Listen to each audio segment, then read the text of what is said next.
오늘 하나님께서 우리에게 주시는 말씀은 누가복음 24장 29절에서 35절까지의 말씀입니다. 제가 가진 성경으로 신약 140페이지입니다. 누가복음 24장 29절에서 35절의 말씀을 교독하도록 하겠습니다. 그들이 강건하여 이르되 우리와 함께 유하사이다. 때가 저물어가고 날이 이미 기울었나이다 하니 이에 그들과 함께 유하러 들어가시니라.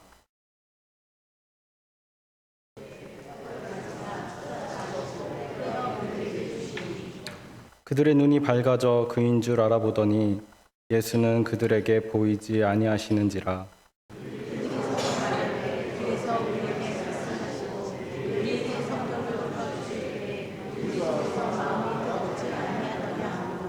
곧 그때로 일어나 예루살렘에 돌아가 보니 11 제자 및 그들과 함께한 자들이 모여 있어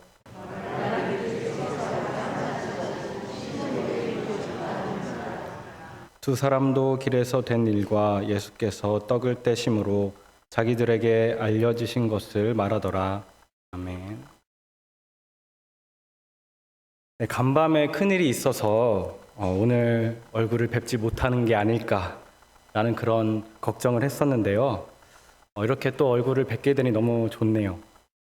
이 추운 날씨를 뚫고 예배에 나오신 모든 예배자 여러분들을 주님의 이름으로 더욱더 환영합니다. 담임 목사님께서 말씀하셨듯이 이번 주는 대림절 첫째 주간, 그리고 교회 새해가 시작되는 주간입니다. 그런 의미에서 우리 앞뒤 옆에 계신 분들과 인사를 한번 이렇게 나눠볼까요? 새해 은혜 많이 받으세요.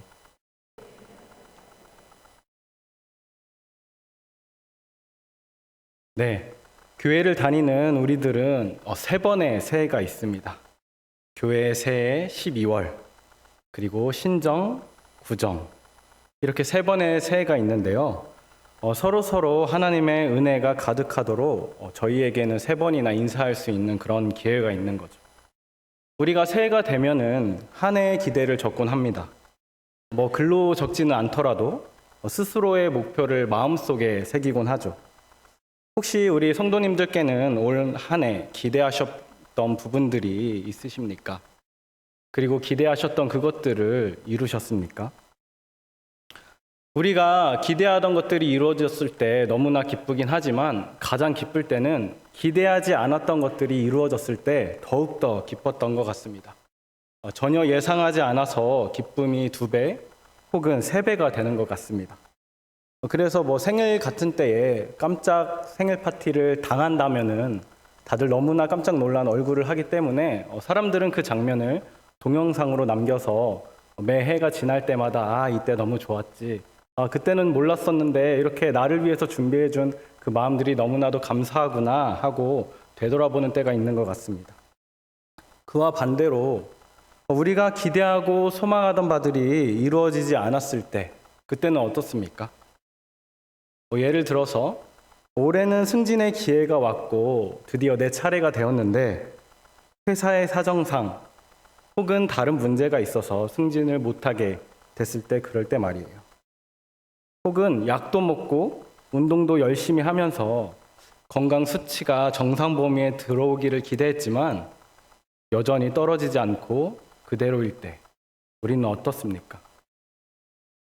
아이를 간절히 원하는 부부의 같은 경우 매월 소식을 기다리지만 그 원하던 소식이 들리지 않을 때 정말 슬프겠죠. 학생들 같은 경우에는 준비한 시험에 낙방을 하였을 때 이제 어디로 나아가야 할까 그런 캄캄함 속에 있는 것만 같습니다. 이처럼 우리는 우리가 기대하던 것들이 이루어지지 않았을 때 낙담을 합니다. 우리가 그 시간에 그리고 우리의 노력을 들였기 때문에 그러한 상실감일 수 있습니다.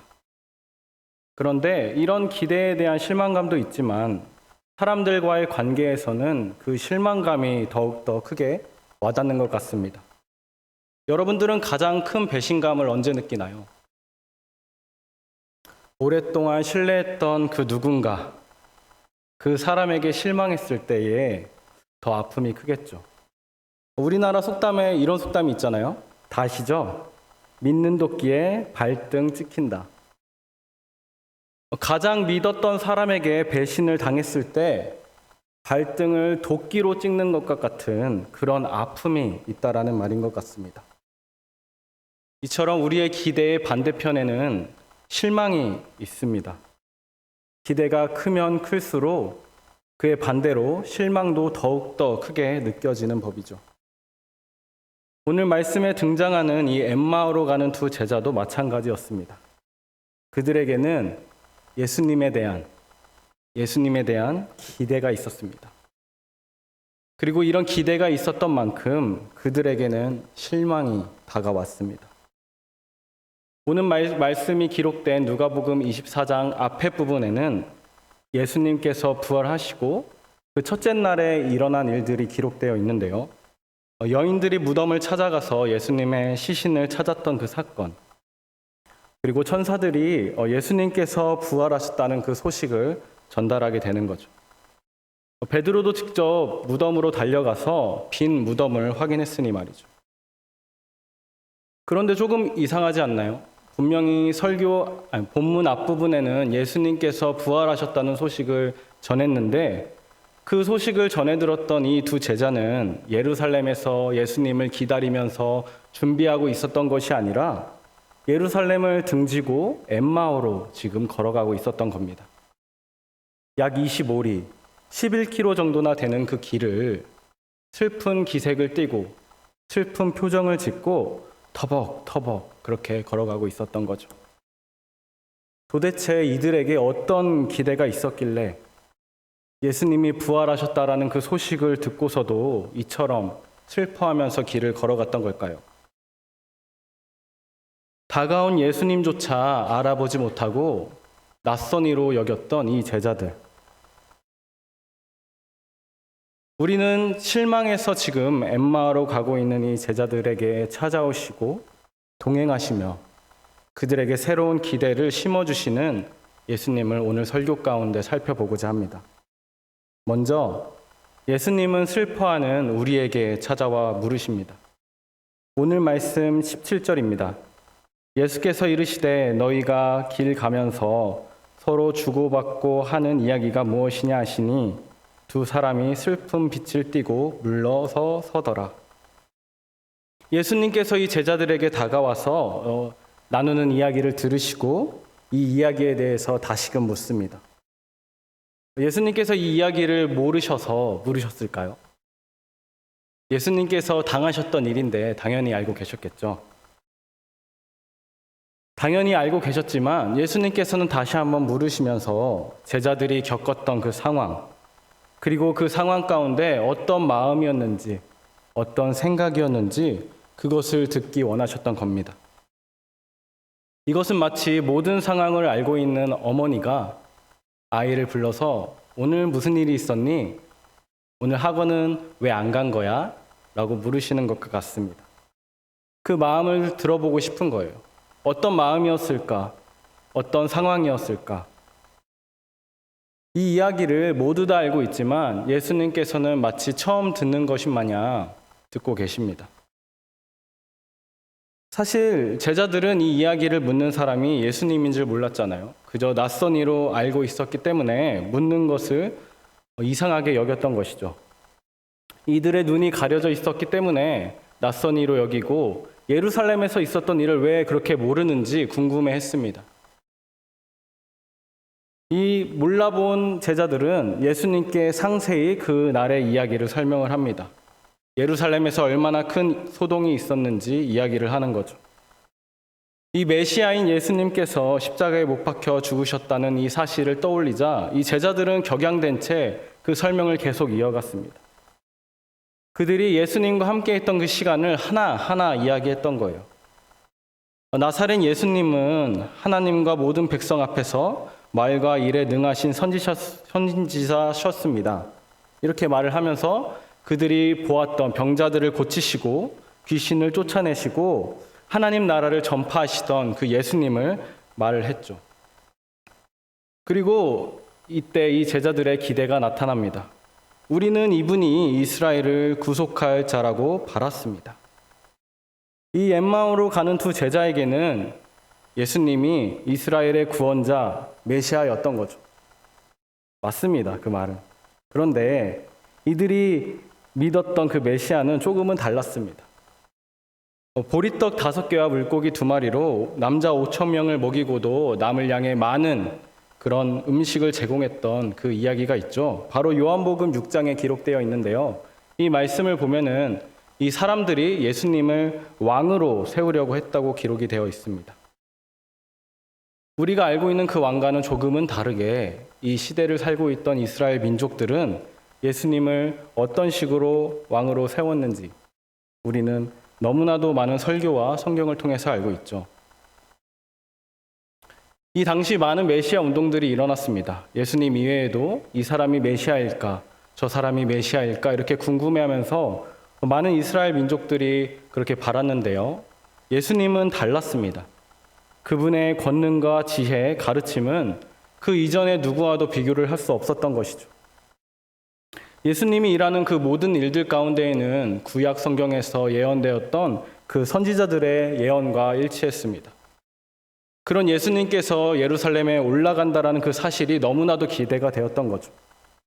드디어 하나님의 때가 왔다고 이들은 생각했습니다. 그렇게 온 무리가 소동하여서 호산나 다윗의 자손이여 이렇게 외쳤던 것입니다. 이제 진정한 이스라엘의 회복이 시작될 것이라 여겼던 것이죠. 하지만 이들의 기대는 와르르 무너지고 맙니다. 20절에 보면 이렇게 기록되어 있습니다. 우리 대사장들과 관리들이 사형 판결에 넘겨주어 십자가에 못 박았습니다. 이 말에서 알 수 있듯이 그들이 바랐던 구원자가 십자가에 달려서 돌아가신 거예요. 여러분, 죽음이 어떻습니까? 끝이지 않습니까? 사람이라면 죽으면 끝나는 그것을 예수님께서 당하셨던 것입니다. 그렇게 이 제자들은 실망했던 거예요. 자신들의 왕으로 로마의 압제에서 구원해 줄 것이라 여겼던 이 메시아가 그저 그냥 십자가에서 죽었던 것이기 때문입니다. 이 3년간 예수님께서 공생의 생활을 하시면서 쌓았던 그 구원의 역사가 그냥 한 방에 와르르 무너지는 것 같이 느껴집니다. 얼마나 허무했겠어요. 혹여나 예수님께서 생전에 말씀하셨던 사흘 후에 무언가 일어날까 기다렸지만 사흘이 지났지만 아무것도 일어나지 않았기에 다시금 품었던 그 기대는 또다시 완벽하게 사그라들고 맙니다. 그저 여자들이 예수님의 빈 무덤에 가서 천사들의 말을 들었다. 그리고 베드로는 예수님의 빈 무덤을 확인했다라는 말만 있고 예수님의 십체를 누군가 훔쳐간 건지 그 예수님의 흔적은 찾아볼 수 없는 것입니다. 그들이 엠마오로 가는 이 두 제자가 낯선 이를 예수님으로 알았더라면 이렇게 상세하게 그들의 실망감을 드러내지 않았겠지만 예수님인지 몰랐던 이 제자들은 예수님께 모든 것을 다 낱낱이 말을 했습니다. 누군가가 나에게 나에 대한 실망감, 좌절감, 혼란스러움을 표현한다면 여러분들은 어떻습니까? 사실 다른 사람의 귀를 통해서 입을 통해서 내 귀에 들려도 조금은 마음이 그런데 내 얼굴을 마주대하고 그렇게 직접 실망스럽습니다. 그렇게 말을 한다면 얼마나 마음이 힘들까요? 엄마 아빠를 내가 믿었었는데 여보, 당신이라면 될 줄 알았는데 이런 말을 들었을 때 우리의 마음은 어떻습니까? 내가 인생을 제대로 살지 못했구나 라는 그런 생각이 들 수도 있겠고 천하를 다 잃은 것 같은 그런 마음이겠죠. 제자들이 자신을 알아보지 못한 채 예수님 앞에서 예수님에 대한 실망감을 토로했을 때 예수님은 어떠셨을까요? 내가 3년 동안 그렇게 제자들과 함께 다니며 애를 썼는데 이 모양이다니 내가 다 실망이구나 이렇게 예수님께서 여기셨을까요? 오늘 말씀에 예수님께서는 이 제자들의 말을 끊지 않으시고 끝까지 제자들의 이야기를 다 귀담아 듣습니다. 오히려 그 제자들의 마음속에 있는 것들을 다 끄집어내시면서 그 이야기를 들으며 더 깊은 대화 속으로 이끌어 주십니다. 자신을 향한 제자들의 실망, 좌절, 혼란스러움을 외면하지 않으시고 다 들으셨습니다.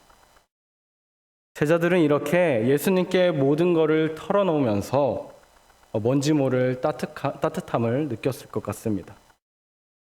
때때로 우리의 이야기를 진심으로 들어주는 것만으로도 큰 위로가 될 때가 있잖아요. 이처럼 오늘 제자들은 자신들에게 먼저 찾아와 무슨 일이냐라고 물으시는 그 예수님을 만났습니다. 제자들의 깨어진 기대와 좌절된 소망을 모두 들으시려고 오늘 예수님께서 찾아오신 거예요.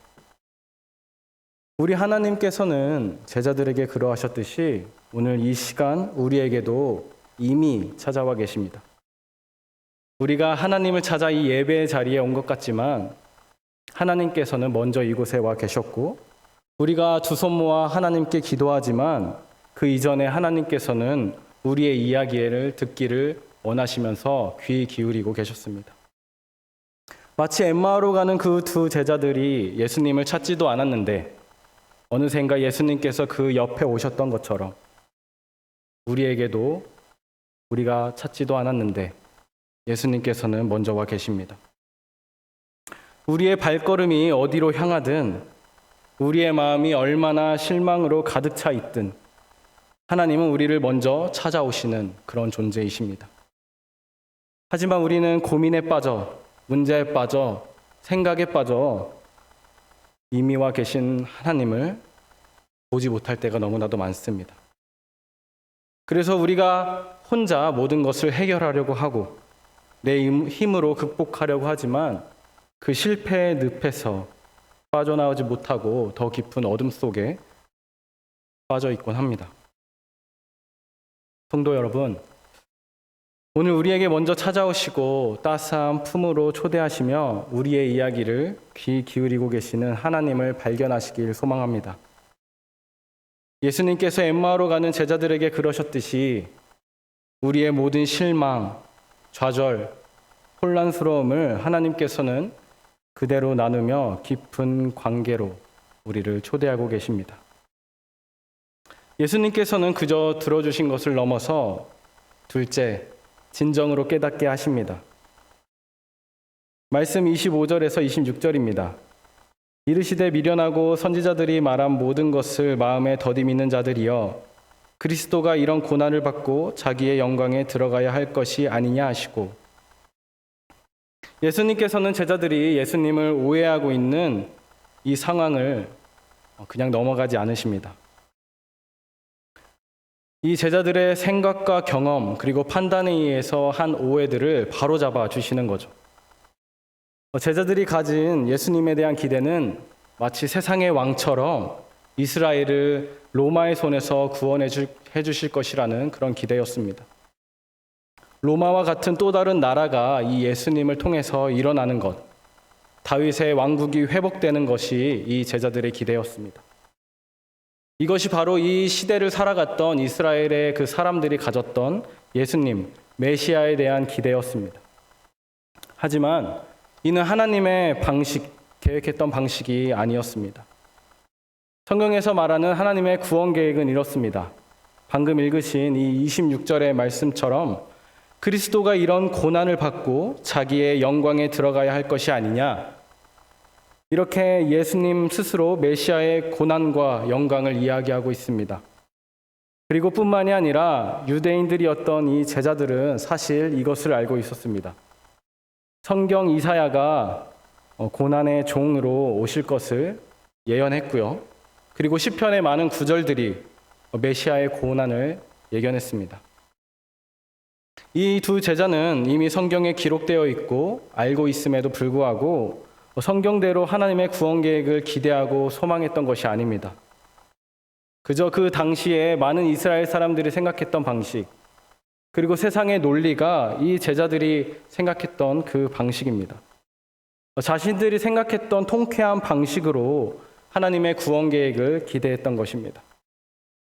예수님을 오해하고 예수님께 실망하고 슬픔에 잠겨 있던 이 제자들의 모습을 보고 있자면 얼마나 한심합니까? 제자들이 맞나 싶습니다.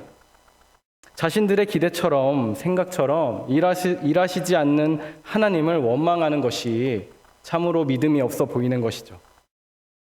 그런데 사실 이 제자들의 모습이 우리의 모습과 크게 다르지 않는 것 같습니다.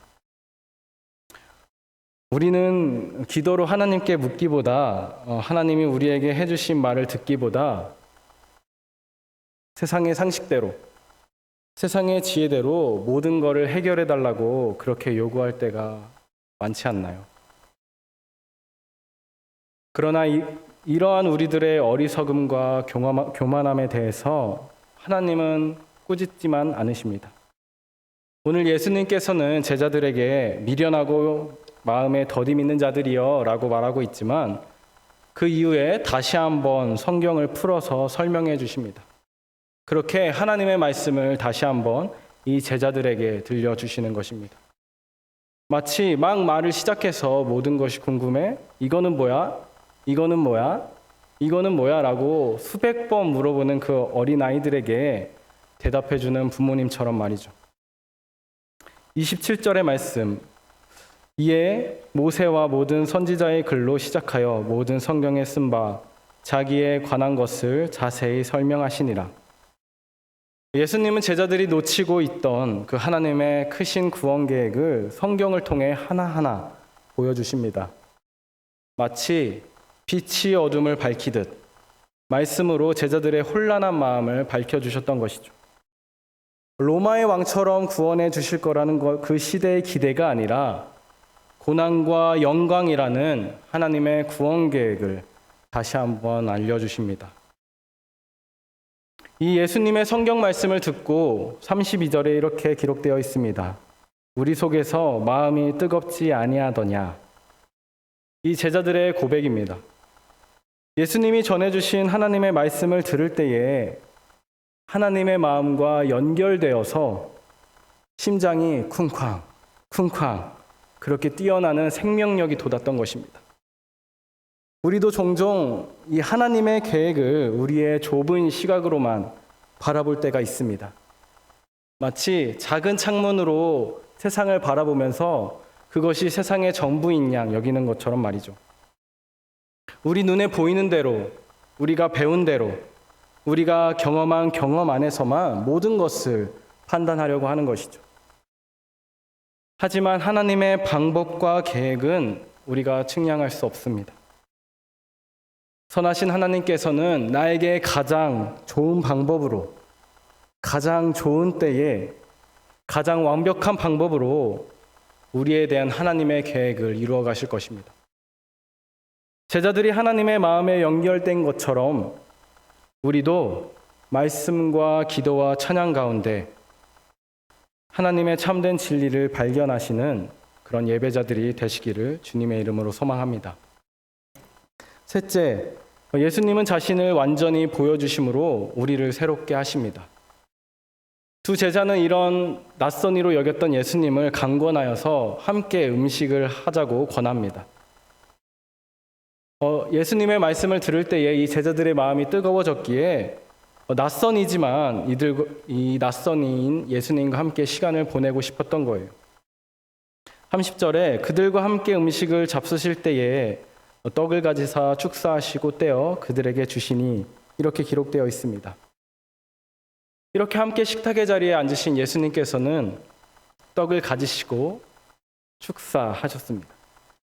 그리고 떼어서 두 제자에게 나누어 주십니다. 이 장면을 보고 있자면 생각나는 것이 있지 않습니까? 바로 성찬입니다. 예수님께서는 우리를 위해 자신의 몸을 기꺼이 내어주시고 지금도 우리와 함께 하시며 자신을 나누어 주시는 것처럼 이 식탁의 자리에서 두 제자에게 하나님은 자신을 완전히 나누어 주십니다. 매일 먹는 이 평범한 식탁, 이 일상의 식탁이 예수님을 만나는 은혜의 자리가 되었던 것입니다. 이것은 그저 단순한 식사가 아니었습니다. 예수님께서 자신을 우리에게 온전히 내어주시듯 이 식탁의 자리는 예수님께서 자신을 온전히 드러내 보이시는 그런 순간이었습니다. 우리가 성찬에 참여할 때마다 예수님의 사랑과 은혜를 기억하듯이 이 두 제자도 떡을 떼시는 그 순간을 통해 예수님을 알아보게 되었던 것입니다. 바로 그 순간 제자들의 눈이 열렸습니다. 지금까지 동행하며 말씀을 가르쳐 주시고 말씀을 어루만져 주시던 그 분이 바로 예수님이었던 것을 깨달은 것입니다. 그들의 선생님이요, 선지자요, 진정한 메시아이신 예수님을 마침내 알아본 것입니다. 이 만남은 그저 단순히 예수님을 알아본 것에서만 끝나지 않습니다. 진정한 만남에서 무엇이 따르나요? 진정한 만남에는 반드시 진정한 변화가 따르기 마련입니다. 마치 오랫동안 부모를 찾던 고아가 마침내 자신의 부모를 만나서 자신의 정체성을 찾듯이, 자신의 정체성을 발견하듯이 제자들도 예수님을 만남으로써 자신들이 누구인지를 새롭게 발견한 것입니다. 슬픔에 잠겨서 예루살렘을 뒤로하고 떠났던 이 제자들이 이제 기쁨에 겨워서 다시금 예루살렘으로 달려가는 그런 사람으로 변화된 것입니다. 실망과 좌절로 가득했던 이 제자들이 소망과 확신으로 가득 찬 새 사람으로 빚어진 것입니다. 더 이상 자신들이 생각했던 그 생각과 기대에 갇혀 있는 제자가 아니라 하나님의 크신 계획 안에서 살아가는 진정한 제자로 거듭난 것입니다. 제자들이 변한 것은 그저 단순히 무엇 하나 더 알았기 때문이 아닙니다. 이들이 변한 것은 예수님과의 인격적인 만남을 통해서 그들의 존재가 변화됐기 때문입니다. 예수님이 찾아오셔서 이 두 제자와 열린 마음으로 공감하시고 대화하셨고 그들에게 참 진리의 말씀을 다시 들려주셨습니다. 그리고 마침내 우리의 일상에서 가장 편안하고 안전한 식탁의 자리, 매일 반복되는 일상의 순간까지 동행하시는 그 예수님과 동행하는 자로 이 제자들을 빚어 가셨던 것입니다. 이 두 제자가 자신의 참 존재를 알게 되었던 것이죠. 마치 미운 오리 새끼가 자신이 더 이상 다른 오리들과 달라 고민하던 것이 아니라, 달라서 힘들어하는 것이 아니라 자신이 백조라는 것을 알게 되었을 때 그 모든 것이 달라졌던 것처럼 말이죠. 더 이상 다른 오리들처럼 되려고 하지도 않았고 자신이 못났다고 생각하지도 않게 되었던 것입니다. 이렇게 자신의 정체성을 찾고 자유롭게 살아가던 미운 오리처럼 두 제자도 자신들이 하나님의 형상으로 창조된 존재, 하나님의 자녀, 무한히 하나님께 사랑받는 자라는 존재, 그 진짜 정체성을 발견하고 살아가게 된 것입니다. 오늘도 예수님은 우리에게 찾아오셔서 말씀으로 깨닫게 하시고 자신을 완전히 보여주심으로 우리가 창조된 모습으로 살아가길 원하고 계십니다. 하나님의 무한한 사랑을 받는 존재로, 하늘나라의 사람으로 이 땅을 살아가는 존재로 말입니다. 하지만 우리는 때때로 이 엠마오로 가는 두 제자들처럼 우리의 생각과 기대와 경험에 갇혀서 눈이 어두워 예수님을 알아보지 못할 때가 너무나도 많습니다. 하지만 예수님은 오늘 예수님을 오해하고 있는 이 두 제자에게 기꺼이 찾아오셔서 해가 지는 순간까지 함께 하십니다. 오늘 이 예배의 자리에 나오신 예배자 여러분, 여러분께는 어떤 기대가 있습니까? 혹여나 예수님께서 우리의 삶을 이렇게 인도하시진 않을까? 라는 나만의 답이 이미 있진 않습니까? 아니면 예수님이 진짜로 원하시는 것이 무엇인지, 말씀을 통해 어떤 존재로 빚어가고 계시는지, 우리 삶 가운데에 어떻게 동행하고자 하시는지를 열린 마음으로 기대하고 계시는지요. 이제 우리는 이 수요 예배가 끝나면 일상으로 돌아갑니다. 집으로 돌아가고 또 내일 해가 뜨면 오늘 우리가 있었던 그 자리로 내일 또 나아갑니다. 엠마오로 가는 두 제자가 예루살렘을 예수님이 십자가 못 죽였던 그곳으로 여겼듯이 우리도 우리의 일상을 예수님의 부활이 없는 곳으로 여길 수 있습니다. 만약 그렇다면 예수님께서 오늘 우리 곁으로 다가오셔서 제자들에게 물으셨던 것처럼 무슨 일이냐 이런 물음을 들으시며 예수님께서 우리의 마음을 만져주시는 그 만짐을 경험하시길 주님의 이름으로 소망합니다.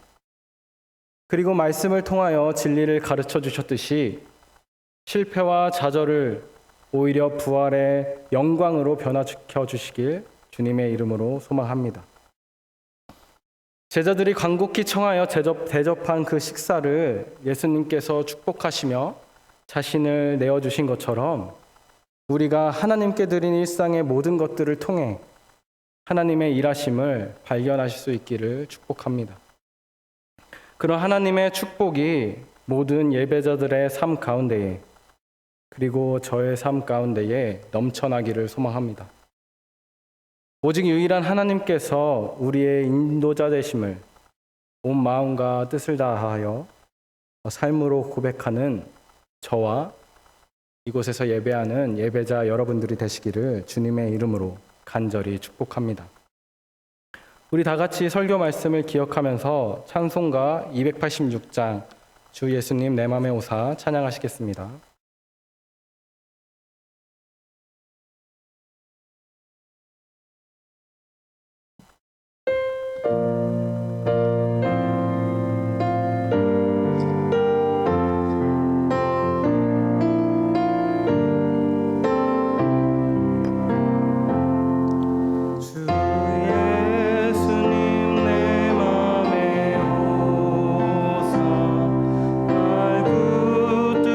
주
시간 들은 말씀을 기억하면서 기도하도록 하겠습니다.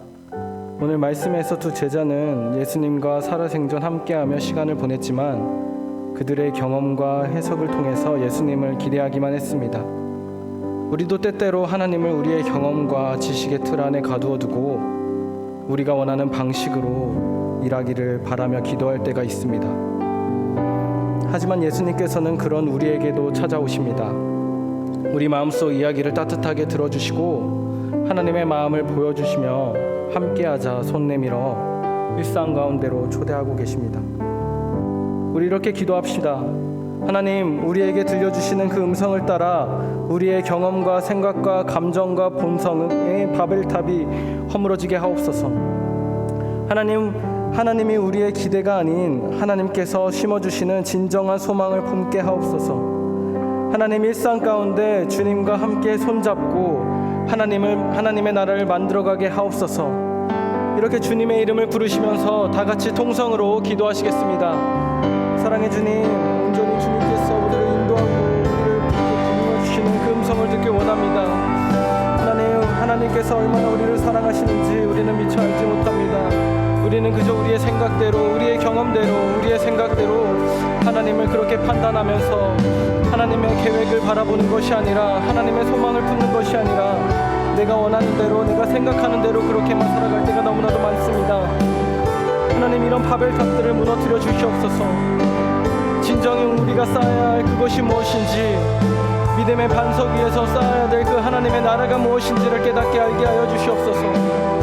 하나님께서 진정 우리에게 심어주시는 그 소망을 품으면서 하나님의 나라를 소망하면서 그렇게 살아가길 원합니다.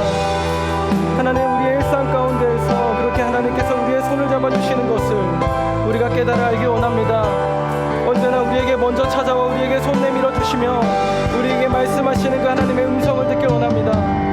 하나님, 우리의 눈을 열어주시고 우리의 귀를 열어주셔서 우리가 하나님과 더욱더 함께 할 수 있는 그런 존재가 되길 원합니다.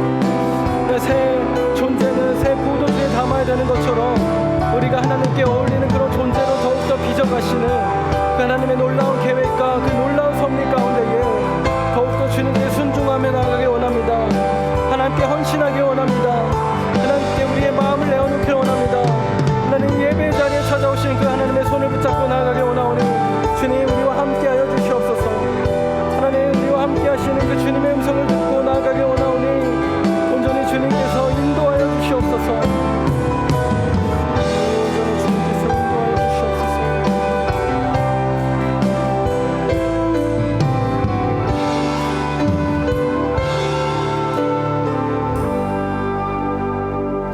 우리 이 시간에는 환자들과 노안과 질병으로 어려워하시는 우리 성도님들을 위해 기도하도록 하겠습니다. 우리 박소우 양 지금 뇌출혈로 오랫동안 누워있어 많은 어려움이 있는데 우리가 이 존재를 위해서 기도했으면 좋겠습니다. 그리고 이 가족에게 하나님께서 큰 위로로 함께 하시길, 그리고 또 우리가 그런 위로가 되기를 함께 기도했으면 좋겠습니다. 우리 박예순 지사님, 백수경 권사님, 강대신 지사님, 이 환우들의 노년의 삶 가운데에 하나님의 사랑과 긍휼하심과 자비하심이 넘쳐날 수 있도록 그렇게 기도해 주셨으면 좋겠습니다. 그리고 환우들을 간병하는 그 간호사, 간병인, 그리고 가족들을 위해서 다 같이 기도하도록 하겠습니다. 주님의 이름을 부르시고 통성으로 기도하도록 하겠습니다. 주님, 하나님, 이들을 기억하여 주시옵소서. 하나님의 아픔에 신음하고 그들의 찢겨진 마음을 모두 아시는 그 예수님께서 이 존재들을 주님께서 안아주시고 찾아가 주셔서 그들의 마음을 만져주시고 실제적인 하나님 그 치유의 역사가 일어날 수 있도록 주님께서 인도하여 주시옵소서. 모두들 포기하고 그 기대들을 놓았지만 하나님께서는 한순간도 그 포기를 하지 않으셨고 그 기대를 저버린 주신 적이 없습니다. 그 존재를 향해서 품고 있는 그 하나님의 계획과 섭리를 우리들도 알게 하시고 우리들도 하나님이 바라보시는 것처럼 우리들도 그 존재들을 바라볼 수 있도록 하나님, 우리와 함께하여 주시고 그들과 함께하여 주시옵소서. 하나님, 그들 곁에 있는 그 환우들의 가족들과도 주님 함께하여 주셔서 그들의 마음 가운데 위로로 함께하여 주시옵시고 하나님께서 우리를 보내주심으로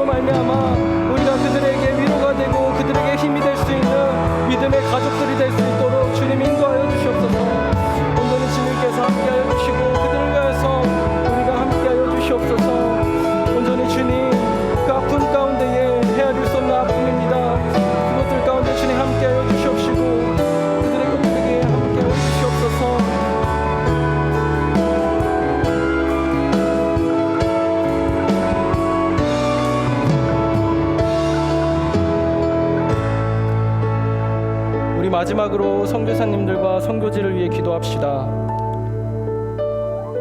이주복 선교사님, 박찬숙 선교사님, 김균현 선교사님, 안보라 선교사님, 이들이 사역하고 있는 러시아 땅과 중국 땅을 위해서 우리 다 같이 주님의 이름을 한번 부르시고 통성으로 기도하도록 하겠습니다. 주님, 하나님, 주님께서 세우신 귀한 선교사님들 기억하여 주시옵소서. 하나님, 그 땅 가운데에 닥치고 있는 그 어려움들과 하나님의 복음이 선포되기에 그런 촉박한 땅이 하나님 걸림돌이 되지 아니하고 온전히 주님의 계획이 선포되는데, 하나님의 말씀이 선포되는 데에 더욱더 큰 디딤돌이 될 수 있도록 하나님 인도하여 주시옵소서. 그곳에 주님이 준비하여 준 7,000명의 사람이 있도록 하여 주시고, 함께 무릎 꿇고 함께 예배하는 주님의 자녀들이 넘쳐나게 하여 주시옵소서. 하나님, 그 땅에 주님께서 심으시는 그 하나님의 씨앗이 무럭무럭 자라나 그 나라가 하나님의 나라가 될 수 있도록, 하나님의 나라를 이뤄가는 나라가 될 수 있도록 주님 인도하여 주시옵소서. 온전히 주님께서 이루어가실 것들을 기대하며 소망합니다. 우리의 상식으로 그것들을 바라보는 것이 아니라 하나님께서 이루시고 하나님께서 함께 하실 것들을 바라보게 하여 주시옵소서. 온전히 주님 그것들을 바라볼 때에 주님과의 계획과 주님의 놀라운 섭리로 이루어가실 것들을 우리가 기대하오니 주님 함께 하여 주시고 인도하여 주시옵소서. 주님의 놀라운 기적과 이적이 그 땅 가운데 넘쳐나게 하여 주시고 주님의 영광이 드러나게 하여 주시옵소서.